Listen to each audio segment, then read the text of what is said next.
હવે હું એક વાત કરવા માંગુ કે નવઘણ છે દેવાય બોદારની ન્યા આહિરની ન્યા ઉછેરીને મોટો થયો. જન્મતા વેત દાસી લઈ અને નીકળી ગઈ. અને નીકળી ગઈ ને એટલે રસ્તામાં રખેહર નીકળો. અને રખેહરે પૂછ્યું, બેના હુંગડામાં હું તારી પાસે શું છે? તો કે મારી પાસે એક રાજનું રતન છે, અને જો આ રાજના રતનને આપણે સાનું મનું મૂકશું નહીં ને, આને ઉછેરશું નહીં ને, તો આપણું રાજ વયું જાહે. તો તમે એમ કરો કે આ હુંગડો છે ને તમે લઈને જાઓ, જેથી કરી અને કોઈને શંકા ના પડે. આજે તમને ખબર પડી, કાલે બીજાને ખબર પડે. એટલા માટે ત્યારે રખેહરનો દીકરો એટલું બોલ્યો કે અમારી માથે તો બેન હુંડલા જ હોય. લાય બેન, જો રાજનું રતન, આપણું રાજ વયું ના જતું હોય અને રાજના રખોપા હાટું જો આ રતનને ઉછેરવું હોય તો બેન હું જાઉં. ત્યારે દાસી બોલી કે આ વાત કોઈને ખબર ના પડવી જોઈએ, તું અને હું સિવાય.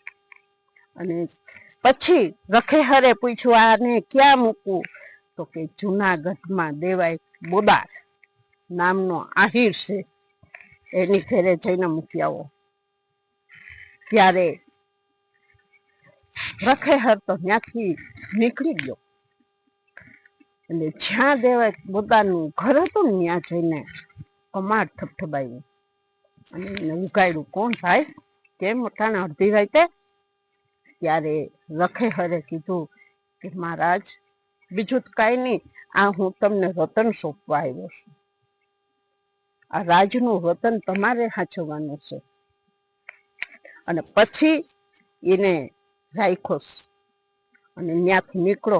એટલે દેવાય બોદાર એટલું બોલ્યો કે તમારે જે જોઈ માગો. ત્યારે આ રખેહરે કીધું કે મારે કાંઈ જોતું નથી, તમે આ રતનનું ખાસ કરીને ધ્યાન રાખજો, જેથી કરીને આપણું રજવાડું લૂંટાઈ ના જાય. ત્યારે ખૂબ દેવાય બોદાર કહે છે કે ના, માગો, તમે કાંઈક માગો, હવે મારી ઘેર રતન મૂકવા એવા તમે માગો. ત્યારે કીધું કે માગ્યા પછી તમે હટશો નહીં? તો કે આયરનું પાણી લજાય, આયરનું દૂધ પીધું ના પીધું કહેવાય, માટે માગી લઈ, આજે માગી આપું. ત્યારે રખેહર કે મને વિશ્વાસ નથી તમે દેહો નહીં.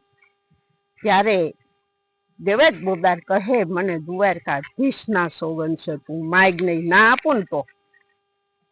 ત્યારે રખેહરે કીધું કે તમારા કમરમાં કટાર છે ને એ આપી દો.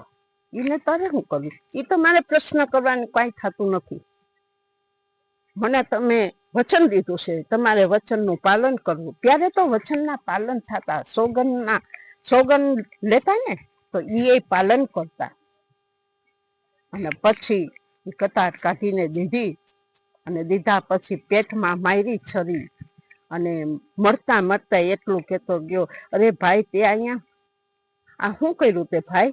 તો કે અમારું નાનકડું એવું હોજરી હોય, અમારા પેટમાં આવડી મોટી વાત મારા પેટમાં ના રહે, એટલા માટે હું અહીંયા જ વાતને દાટી દઉં છું. એટલા માટે હું આ સમર્પણ આપું છું.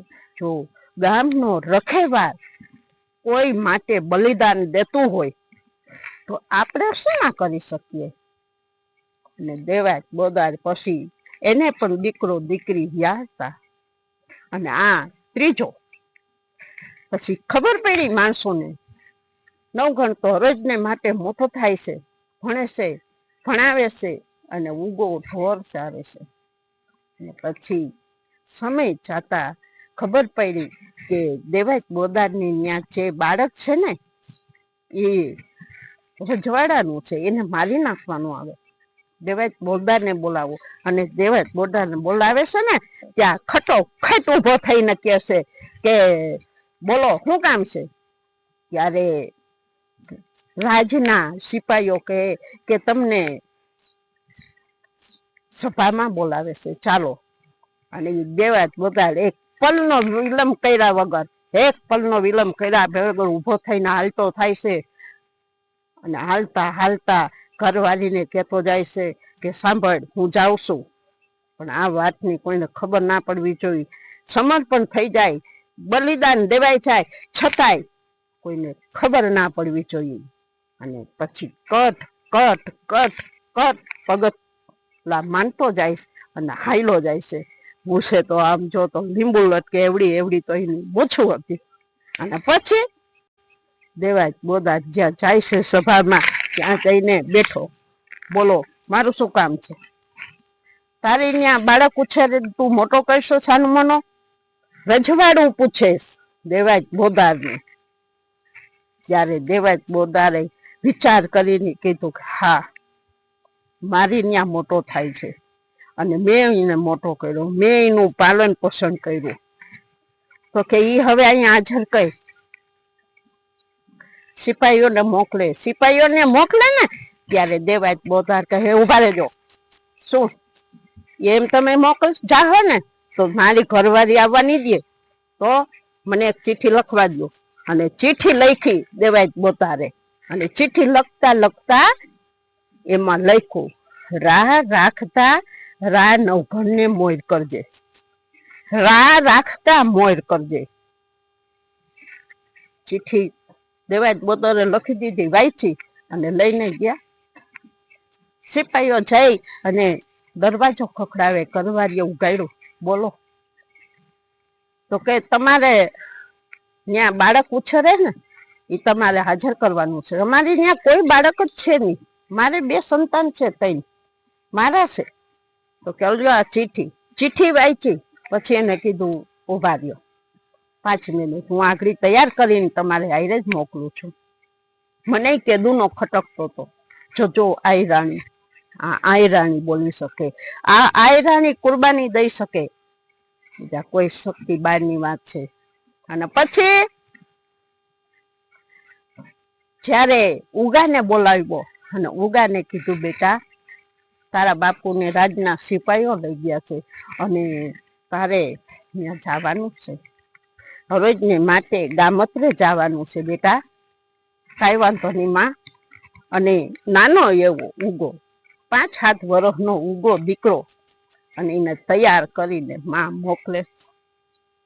કે માં મોકલી શકે? દીકરો ગમે એવો ગાંડા થયેલો હોય, કોઈ માં મરવા ના મોકલે ને.